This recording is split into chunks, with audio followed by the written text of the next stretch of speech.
Hello, welcome to IMS. आज हम यहाँ स्टार्ट कर रहे हैं। हम यहाँ पे डिजाइन ऑफ रिजिड पेवमेंट कर रहे हैं ना। डिजाइन रिजिड पेवमेंट में हमारा जो पहला डिजाइन पैरामीटर्स हम देखेंगे यहाँ पे, है ना। ये डिजाइन कुछ डिजाइन के कुछ पैरामीटर्स होते हैं अपने, वो देखना जरूरी होता है।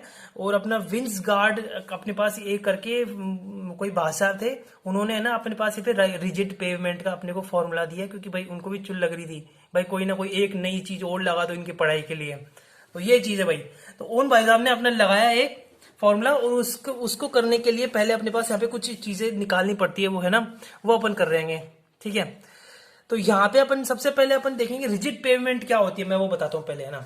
रिजिड पेवमेंट वो होती है कि अपने जो घर की छत होती है, एक तरह से मान लो जो छतों की अपनी जो स्लैब होती है ना, वो स्लैब रिजिड पेवमेंट जैसी, स्लैब जो रिजिड पेवमेंट होती है वो स्लैब जैसी ही होती है ना।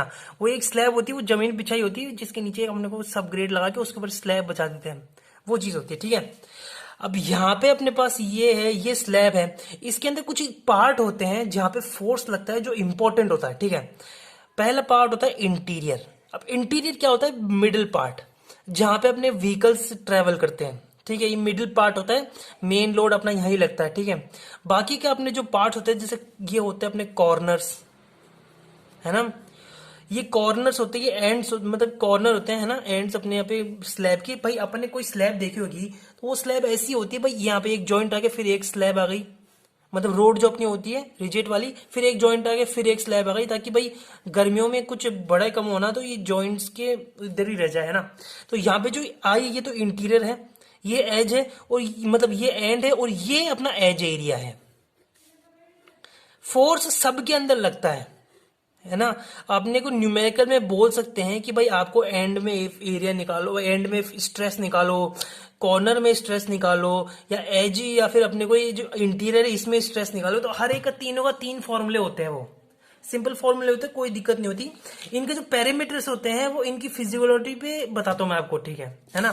फिजियोलॉजिकल पे कैसे है कि अपने जो हर एक, जैसे कि मान लो अपना पहला है मॉड्यूलस ऑफ सबग्रेड रिएक्शन। अब मॉड्यूलस ऑफ सबग्रेड रिएक्शन को अपन क्या कहते हैं? अब मॉड्यूलस ऑफ सबग्रेड रिएक्शन अपना होता है ये अपना कोई व्हील है, ये कोई टायर है, व्हील है। अब ये फोर्स लगा रहे ऊपर से, क्योंकि ये चल रहा है तो फोर्स लगा, तो इसका जो जस्ट अपोजिट जो रोड के अंदर जो इसका रिएक्शन आ रहा है ना, वो होता है मॉड्यूलस ऑफ सबग्रेड रिएक्शन, जिसको अपन के से डिनोट करते हैं, है ना। के होता है पी बाय ये डेल्टा। जो पी जो होता है वो अपना टायर प्रेशर होता है, और डेल्टा जो होता है अपना डिफ्लेक्शन होता है। भाई इसकी वजह से जो डिफ्लेक्शन आएगा वो अपना क्या होगा? डेल्टा, जो जिसकी वैल्यू हमेशा फिक्स होती है, वो होती है 0.125 सेंटीमीटर। ठीक है, तो P तो अपना होता है KG divided by centimetre square, और जो डेल्टा होता है वो 0.125 सेंटीमीटर स्क्वायर होता है अपना। ठीक है, नेक्स्ट होता है अपना radius of relative stiffness. Radius of relative stiffness क्या होता है? उसी का पार्ट होता है, जैसे कि मान लीजिए कुछ भी मान ले, जैसे कि अपन इसी का ले लेते हैं ना, इसी का पार्ट ले लेते हैं। भाई ये एक पेवमेंट है, पेवमेंट पे ये व्हील है, ऐसे लग गया, तो ये व्हील की वजह से, व्हील तो लगा इस एरिया पे, है ना, इस एरिया में व्हील लगा, लेकिन इसका जो डिफ्लेक्शन इस वेट की वजह से, इस व्हील की वेट की वजह से, जो यहाँ पे जो बहुत सारा मतलब जो असर आया वो इतने एरिया में आया। तो जो एरिया का जो रेडियस होता है ना, उसको बोलते हैं अपन, क्या बोलते हैं? रेडियस ऑफ रिलेटिव स्टिफनेस बोलते हैं, एल से डिनोट करते हैं। मतलब इस व्हील की वजह से जो इतने, मतलब ये तो रिएक्शन है, मतलब यहाँ पे ये व्हील का देख लो भाई, ये व्हील तो रिएक्शन है, ये व्हील तो रिएक्शन, और इस एरिया के अंदर स्ट्रेस जनरेट हो रहा है। भाई ऐसा तो है नहीं कि इसका रिएक्शन इसी जगह होगा, भाई थोड़ी बड़ी जगह। भाई यहाँ पे तो व्हील रखा है, और इस व्हील की वजह से ये जगह पे वो आ रहा है अपना स्ट्रेस, वो चीज अपन यहाँ पे देखेंगे। ठीक है, वो होता है, इसको कहते हैं रिलेटिव, वो रेडियस ऑफ रिलेटिव स्टिफनेस बोलते हैं, जिसको एल से डिनोट करते हैं ना। एल अपना सेंटीमीटर में होता है, ये ध्यान रखना हमेशा। इसका फॉर्मूला था EH³ डिवाइडेड बाय 12 के ब्रैकेट में 1 माइनस का म्यू का स्क्वायर 1/4 ब्रैकेट बाहर, है ना। ये अपना फॉर्मूला होता है, और कुछ नहीं होता, फॉर्मूला बेस है भाई, वही चीज है भाई। फॉर्मूला बेस लगाने थे तो बिना फालतू क्यों लेके बैठे, लेकिन यार डिजाइन के लिए कुछ तो करना पड़ता है ना उनको, भाई कैसे परेशान करें। ठीक है, तो यहाँ पे अपना आता है, फिर नेक्स्ट थर्ड पार्ट होता है अपना equivalent radius of resisting section. अब ये जो होता है, ये अपना कहाँ पे देखते हैं? ये अपन इंटीरियर चीज पे देखते हैं। भाई जहां पे अपना टायर होता है ना, जहां पे प्रेशर लग रहा है भाई इंटीरियर में, यहां प्रेशर लग रहा है ना, तो ये जो ये होगा ना, ये सेंटर ऑफ द इंटीरियर का जो ये अपना पार्ट होगा ना, इसी को बोलते हैं रेडियस। मतलब इसका जो रेडियस होगा ना, यही होता है अपना यहाँ पे, मतलब किस किस रेडियस में हो रहा है भाई। ये तो अपना डेप्थ में जा रहा है, लेकिन इसका कुछ रेडियस में भी पार्ट होगा भाई। इसका ये जो डेप्थ में जा रहा है, लेकिन इसका कोई रेडियस में होगा। जो रेडियस है ना, वो अपना equivalent radius of resisting section भाई। एक ऐसा सेक्शन जो रेजिस्ट कर रहा है, ऐसा सिंपल भाषा में भाई ऐसा मान लो कि एक ऐसा सेक्शन जो वर्टिकल है उसको अपन हॉरिजॉन्टली देख रहे हैं और वो रेजिस्ट कर रहा है, वो चीज है अपनी, ठीक है। इसका फॉर्मूला होता है बी सेंटीमीटर मान दे इसको, ब्रैकेट में 1.6 ए का स्क्वायर प्लस, मतलब सॉरी रूट में 1.6 ए का स्क्वायर प्लस का एच स्क्वायर, ब्रैकेट यहाँ पे ये अपना ये खत्म हो गया इधर रूट, ठीक है, माइनस का 0.675 एच, है ना। ये तब मानते हैं, इसकी कंडीशन होती है, मान भाई ये दो फॉर्मूला, दो बी की वैल्यू है, दो तरीके से निकाली जाती है। जब ए जो होता है अपना अपना ए क्या होता है अपने पास, यहाँ पे देखो अपना ए क्या होता है अपने पास, मैंने बताया था लास्ट वीडियो के अंदर। आजा भाई, रेडियस ऑफ कॉन्टेक्ट एरिया बोलते हैं। ए जो होता है अपना रेडियस ऑफ कॉन्टेक्ट एरिया होता है, और बी अपने पास इक्विवेलेंट रेडियस ऑफ रेजिस्टिंग अपना सिस्टम सेक्शन होता है, ठीक है।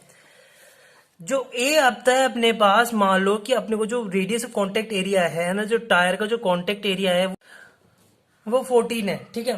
14, ये ए अपना 14 मान लिया, और अपना एच की वैल्यू अपने 20 मान ली, तो इसके अंदर अपने इससे मल्टीप्लाई करने के बाद ये इससे कम आएगी, है ना। तो ये इससे यहाँ पे इससे वैल्यू कम आएगी, तो अगर ये वैल्यू देखो इससे अगर ज्यादा आती है ना, ए से ज्यादा या उसके बराबर आती है ना, तो अपन यहाँ पे ये वैल्यू ले लेते हैं, है ना। अगर ये जो वैल्यू है वो ए से कम होती है, फिर उससे बराबर या उससे मतलब उससे कम होती है ना, तो अपन बी की वैल्यू ए ही मान लेते हैं, ठीक है। तो यहाँ पे ये चीज होती है अपनी, ठीक है।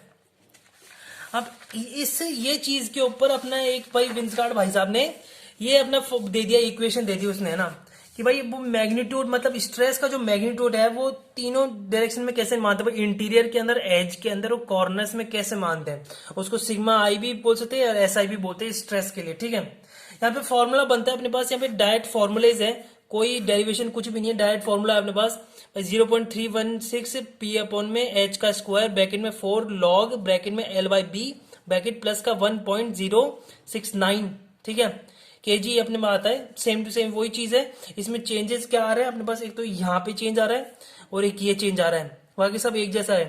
फिर लास्ट में कॉर्नर के अंदर फॉर्मूला चेंज है थोड़ा सा, वह 3p अपॉन में एच स्क्वायर, ब्रैकेट में 1 माइनस का ब्रैकेट में a √2 डिवाइडेड बाय l 0.6, ये अपने पास ये फॉर्मूला है, ठीक है। अभी स्ट्रेस एक्ट कैसे करता है ये भाई, जो इंटीरियर और एज होता है उसमें एक तरह से एक्ट करता है, ये सेम ही तरीके से एक्ट करता है, क्योंकि जो इंटीरियर एज है वो एक ही भाई एक तरह से ज्यादा डिफरेंट नहीं है ना। जो इंटीरियर जो एज है वो ज्यादा डिफरेंट नहीं है भाई। ये अपना जो यहाँ पे ये जो इंटीरियर है भाई, यहाँ पे फोर्स लगेगा तो ये भी बेंड होगा ही, तो इसमें इंटीरियर एज को एक मानते हो, कॉर्नर्स को मानते हैं भाई। अगर अपने बीच में फोर्स लग रहा है ना, तो अपना जो टॉप का ही जो ये होगा, ये कंप्रेशन में जाएगा और ये अपना टेंशन में जाएगा, ठीक है। ये तो टेंशन हो गया और ये कंप्रेशन हो गया जब फोर्स अपना इंटीरियर में लगता है। अगर कॉर्नर्स में लगता है ना, तो ये अपना टॉप पार्ट जो है वो टेंशन के अंदर है, और जो बॉटम पार्ट है वो अपना कंप्रेशन के अंदर, भाई जैसे दिख रहा है अपने को, है ना। ये फॉर्मूलाज है, ये इसका बेसिक कंसेप्ट है और कुछ भी नहीं है इसके अंदर। अब नेक्स्ट अपन यहाँ पे डायरेक्ट न्यूमेरिकल ही देख लेते हैं, ठीक है।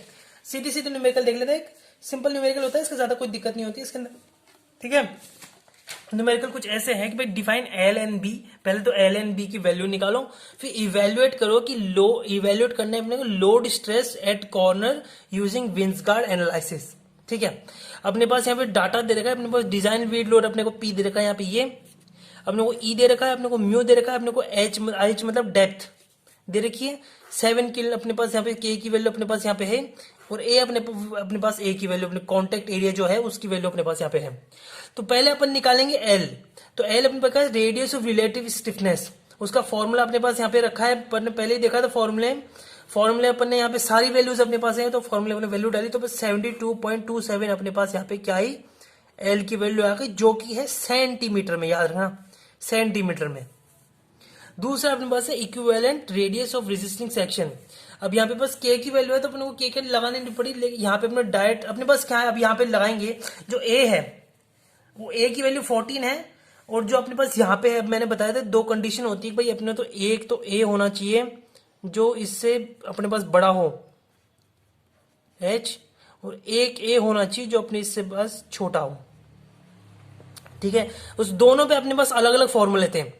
अब मैंने पहले इसको ट्राई किया, तो इसको ट्राई करने पे अपने पास ये कंडीशन सेटिस्फाई हो गई भाई, हाँ भाई ये करने पे अपना ये बड़ा हो रहा है, तो अपन ने यहाँ पे पहला फॉर्मूला लिया जो कि अपना ये है, ये फॉर्मूला लिया अपन ने, इसमें 14 अपन ने इससे वैल्यू रखी, तो अपने पास क्या है 13.21 अपने पास सेंटीमीटर का अपने पास फॉर्मूला आ गया, तो अपने एल और बी अपन ने हमें निकाल दी। ठीक है, दूसरा अपने पास ये सिग्मा सी है ना, सिग्मा सी अपन ने सिग्मा सी का अपने पास फॉर्मूला है डायरेक्ट, अपन ने स्ट्रेस निकाला कॉर्नर पे, तो अपने पास सिग्मा सी का फॉर्मूला डायरेक्ट, अपन ने सारी वैल्यूज अपने पास यहाँ पे निकली हुई है ना, वो सारी अपन ने इधर पुट करी, अपने पास आंसर क्या है 17.01 अपने पास यहाँ पे आंसर आएगा। ये अपना स्ट्रेस हो गया, यही अपना होता है विंसगार्ड, भाई विंसगार्ड ने यही अपना एनालिसिस दिया है।